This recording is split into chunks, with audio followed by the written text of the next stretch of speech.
The dim glow of the city lights streamed through the tall windows of Franz Valerio's condo unit in BGC. The room was eerily silent, except for the faint hum of the air conditioning. It was late, too late for any decent thoughts to occupy Franz's mind. Yet here he was, seated on the edge of his plush gray couch, his phone trembling in his hands. His knuckles turned white as he clutched the device tightly, his breathing shallow and uneven. The screen before him illuminated his face, highlighting the tear stains on his cheeks. His eyes darted from one photo to another, each one a knife stabbing into his already fragile heart. There it was, the undeniable proof. Cedric, his boyfriend of 3 years, was smiling ear to ear in the arms of another man. Cedric's arm was casually draped over the stranger's shoulders, his hand lingering just a bit too intimately on the small of his back. The stranger wasn't just anyone. He was attractive, confident, and seemingly everything Franz wasn't. Franz's chest tightened, his breath hitching as fresh tears began to well up. He clenched his jaw, trying to suppress the sobs that threatened to escape, but it was useless. 3 years, he whispered, his voice trembling. 3 years, Cedric. What is this? Is this all I'm worth to you? His hand shook violently as he tossed the phone onto the coffee table, unable to bear the sight of the pictures any longer. The screen dimmed, leaving only his thoughts to haunt him. Franz buried his face in his hands, his shoulders shaking as silent sobs racked his body. Memories of their relationship flashed in his mind. The late-night walks, the whispered promises of forever, the way Cedric used to look at him like he was the only one in the world. All of that was just a lie, he choked out, his voice muffled by his hands. Suddenly, his phone buzzed, cutting through the suffocating silence. Franz hesitated, his bloodshot eyes darting toward the device. He considered ignoring it, but the persistent vibration was impossible to ignore. With a shaky hand, he picked up the phone and saw Mica's name flashing on the screen. "Hello, Mica," he answered, his voice barely above a whisper. "Franz, what happened? Your voice sounds off," Mica said, her tone laced with concern. For a moment, Franz couldn't find the words. His throat felt dry, and the lump in his chest grew heavier. He swallowed hard, trying to steady himself. "Mica," he began, his voice cracking. "I found out Cedric's been cheating on me. He has someone else with him." "What?" Mica practically shouted, her voice sharp and furious. "That bastard, I told you, Franz, I never liked him. He didn't deserve you." Franz let out a bitter laugh, tears streaming freely down his cheeks now. "You were right, Mica. I was so stupid. I was so blind. I thought he loved me. But what is this? They've been together for a long time, and I didn't even notice. I should have known." Mica's voice softened, but the anger in her tone was still evident. "Franz, this isn't your fault. Cedric is a jerk. Don't blame yourself. Do you know how important you are? How amazing you are?" Franz wiped his tears with the back of his hand, his lips trembling. "But why, Mica? Why wasn't I enough? I gave everything, my time, my love, everything. But what did he do? He threw it all away." "Franz, listen to me," Mica said firmly. "You're more than enough. Cedric is just a selfish, ungrateful piece of trash. This isn't your fault. Don't you dare blame yourself for his mistakes." Franz shook his head, even though Mica couldn't see him. "I don't know, Mica. I don't know what to do anymore. It hurts so much." Mica's tone turned gentle, almost motherly. "Franz, where are you? Are you just at the condo? I'll come over. You can't be alone right now." Franz hesitated. He hated the idea of burdening Mica with his pain, but the thought of being alone with his spiraling thoughts was too much to bear. "No, Mica, I just want to be alone for now." "No!" Mica's voice was resolute. "I know you, Franz. Who knows what you might do there? I'm coming over, and I'm bringing wine. Don't even try to stop me." Franz sighed, defeated. "Fine." As he waited for Mica, Franz couldn't help but replay the events in his mind. He reached for his phone again, his fingers trembling as he opened Cedric's contact. His thumb hovered over the call button, but he couldn't bring himself to press it. What would he even say? "How could you do this to me?" he whispered into the empty room, his voice breaking. "I loved you, Cedric. How could you betray me like this?" The minutes dragged on, each one heavier than the last. Franz paced around the living room, his mind racing. A part of him wanted to scream, to throw something, to let out all the anger and pain clawing at his chest. But another part of him felt completely numb, as if the betrayal had sucked all the life out of him. Mica arrived 30 minutes later, carrying a bottle of red wine and a box of Franz's favorite chocolate cake. The door to his condo was slightly ajar, and without waiting for an invitation, she pushed it open and walked in. Her heels clicked against the hardwood floor as she made her way to the living room. Her gaze immediately locked onto Franz, who was curled up on the couch, wrapped in a throw blanket. His usually sharp, confident features were now marred by puffiness around his eyes and the hollow expression of someone utterly defeated. "Franz," Mica said softly, her voice breaking the heavy silence. She set the wine and cake on the coffee table and knelt beside him, concern written all over her face. "Oh my God, look at you! This isn't the Franz I know!" Franz barely moved, his eyes fixed on a spot on the floor. His hands gripped the edges of the blanket tightly, as if it were the only thing anchoring him. Mica sighed and sat beside him, carefully prying the blanket from his hands. "Come here," she said, pulling him into a tight hug. "You don't deserve this, Franz. You're not the one at fault here, okay? Don't blame yourself." For a moment, Franz didn't respond. But then, like a dam breaking, the tears he had been holding back came rushing out. He clung to Mica, his body shaking as sobs racked his frame. "Mica!" he choked out between sobs. "Why? Why wasn't I enough? What was I lacking?" Mica's heart twisted at the raw pain in her friend's voice. She tightened her embrace, her hand gently stroking his back. "Franz, it's not your fault. Cedric was the one who failed, not you. Some people, they're just selfish jerks. They don't appreciate how beautiful and kind you are as a person." Franz pulled back slightly, wiping his tears with the sleeve of his hoodie. His voice was small and broken. "But I gave everything, Mica. My time, my love, my trust. I gave him everything I could, but why did he still cheat on me?" Mica cupped his face in her hands, forcing him to look at her. "Listen to me, Franz. It's not your fault. Cedric cheated because he's a coward, plain and simple. This has nothing to do with who you are or what you're capable of giving. He was too stupid to see your worth." Franz shook his head, his lips trembling. "It hurts, Mica. It hurts so much. It feels like I can't breathe anymore." "I know, Franz. I know it hurts," Mica whispered, her own eyes glistening with unshed tears for her best friend. "But I'm here. I'm not leaving you. You don't have to go through this alone, okay?" Franz nodded weakly, leaning his head on Mica's shoulder. For a few moments, the two of them sat in silence, the weight of Franz's heartbreak hanging heavy in the air. The only sounds were his occasional sniffles and the faint hum of the air conditioning. The clock ticked past midnight, the once full bottle of wine now half empty. Franz and Mica sat cross-legged on the plush rug of the living room, surrounded by empty plates and glasses. Franz's cheeks were flushed, partly from the alcohol and partly from the whirlwind of emotions that had consumed him all night. He leaned back against the couch, his eyes reflecting a mixture of pain and defiance. "You know what, Mica?" he began, his voice colder than usual. "I really don't need a man in my life anymore. All they do is lie and cheat. I'm done with them." Mica, sitting across from him, paused mid-sip of her wine. Her eyebrows shot up. "All of them, as in all men?" "Yes, Mica, they're all the same," Franz snapped, his tone sharp. "Men are liars, cheaters, and heartbreakers. What's the point in trusting again if every bit of trust I give gets destroyed?" Mica sighed, setting her glass down on the table. She studied Franz, her best friend, who had always been so composed, so sure of himself. Seeing him like this broke her heart. "Franz, I get it. What Cedric did was really painful, and you have every right to feel this way. But I hope you don't generalize all men. Not everyone is like Cedric."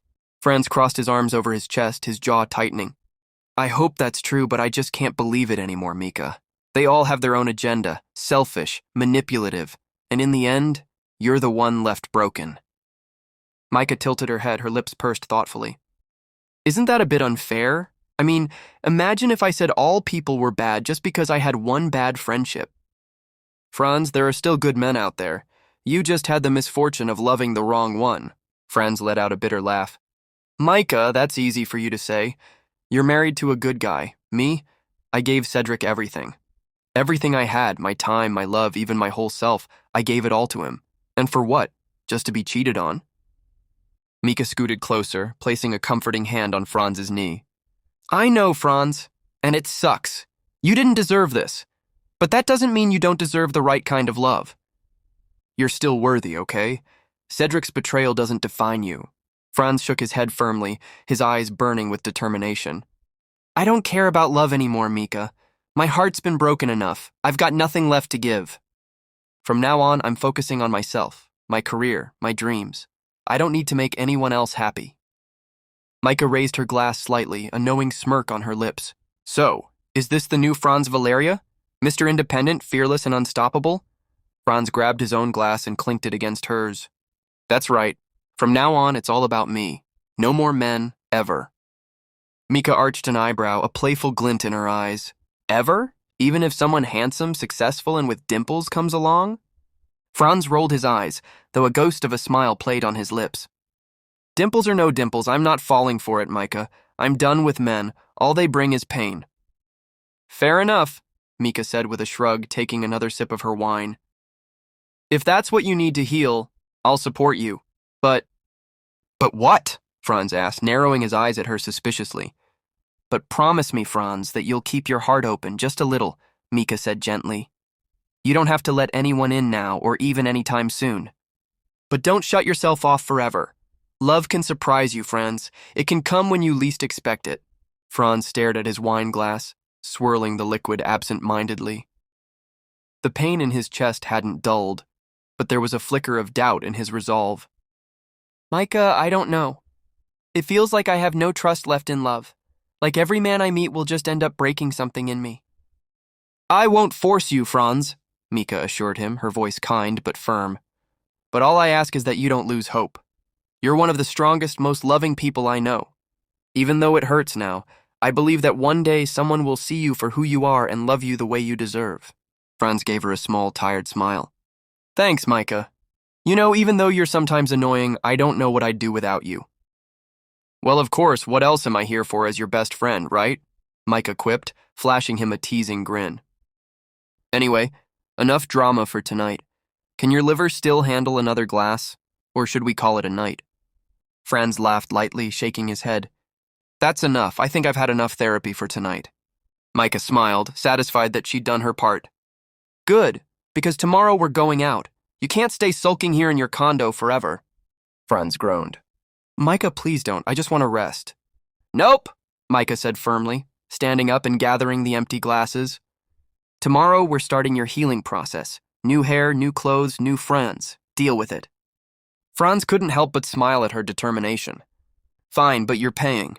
Deal, Mica said, winking. Anything for my best friend. As she cleaned up and prepared to leave, Franz felt a small glimmer of hope. He wasn't sure if he could truly heal or trust again, but with Mica by his side, he felt like maybe, just maybe, it was possible. The first rays of sunlight filtered through the curtains of Franz's minimalist condo, illuminating the aftermath of last night's emotional meltdown. Empty wine glasses sat on the coffee table alongside an untouched slice of chocolate cake. Franz stirred awake, wincing as a dull headache throbbed at his temples. Great, he muttered groggily. Hangover and heartbreak, perfect combo. Dragging himself out of bed, he shuffled into the bathroom, his reflection greeting him in the mirror. Dark circles shadowed his usually vibrant eyes, and his lips were pressed into a grim line. Franz Valerio, he whispered, gripping the edge of the sink. This is the last time you cry over Cedric. You're not crying for him anymore. From now on, you'll be stronger. No man will ever make you cry again. He splashed cold water on his face, the icy sensation jolting him awake. After a quick shower and a half-hearted breakfast of toast and black coffee, Franz dressed in his usual sharp, tailored attire, a crisp white button-up and slim-fit navy trousers. He added a sleek black tie, completing the look. Time to focus, he said to himself, grabbing his laptop bag. No more distractions. When Franz arrived at the office, the familiar hum of activity greeted him. Colleagues bustled about, interns darted in and out of cubicles, and the air buzzed with creativity and deadlines. As the creative director of Vivid Vision's marketing agency, Franz was no stranger to high-pressure environments.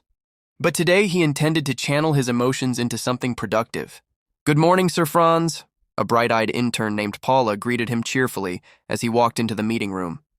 Good morning, Franz replied, his tone clipped but polite. Paula blinked, her smile faltering slightly. Franz was usually warm and approachable, even cracking jokes with the team during meetings. Today, however, there was a noticeable shift in his demeanor. The meeting began promptly at 9 a.m. Franz stood at the head of the long glass table, a series of slides projected behind him. He launched into the presentation with precision, his voice firm and commanding. "All right, team," he began, pacing slightly as he spoke.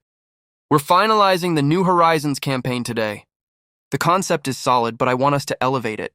Think bigger, bolder. We can't let ourselves fall into mediocrity." The team exchanged wary glances but nodded enthusiastically. "Sir Franz," one of his senior designers, Lila, ventured cautiously, "are we revisiting the tagline, or do you think it's already strong enough?" Franz paused, his sharp gaze locking onto Lila.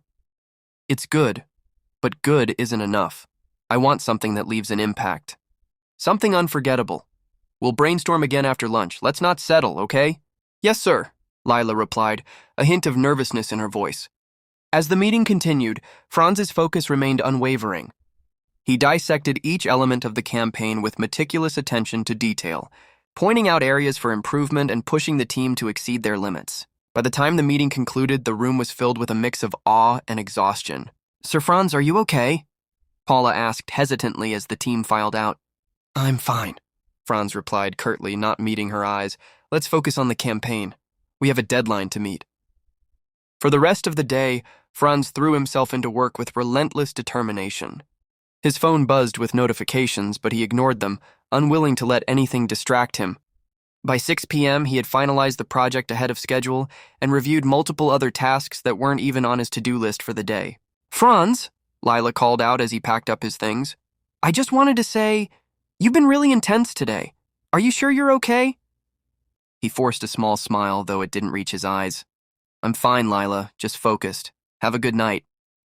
"You too, Sir Franz," she replied, concern lingering in her expression as she watched him leave. The elevator ride to the parking lot was eerily quiet. Franz leaned against the cool metal wall, his shoulders sagging slightly. As much as he tried to bury himself in work, the heaviness in his chest remained. When he reached his car, his phone buzzed with a message from Mica. "Mica, how was your day? Are you feeling any better?" Franz hesitated, staring at the screen. For a moment, he considered lying, pretending everything was fine. But Mica would see through him. She always did. "Franz. It was fine. Work helped. Thanks for last night, Mica." The reply came almost instantly. "Mica, anytime, Franz. Remember, I'm always here for you. Also, don't forget, new hair, new Franz tomorrow. No excuses." A faint smile tugged at Franz's lips. Leave it to Mica to push him out of his comfort zone, even when he felt like retreating from the world. Franz. "Fine. Just don't make me look like a clown." Mica. "Clown? Never. Hot, successful, untouchable. Always." With that, Franz pocketed his phone and started the car. The drive home was uneventful, the city lights blurring past as he navigated the familiar streets. When he finally stepped into his condo, the silence greeted him like an old friend. He set his bag down and glanced around the room. "New Franz, huh?" he murmured to himself. "Let's see if that's even possible." He didn't know what the future held, but one thing was certain. The Franz Valerio who cried over Cedric was gone. From now on, he would focus on himself and no one else.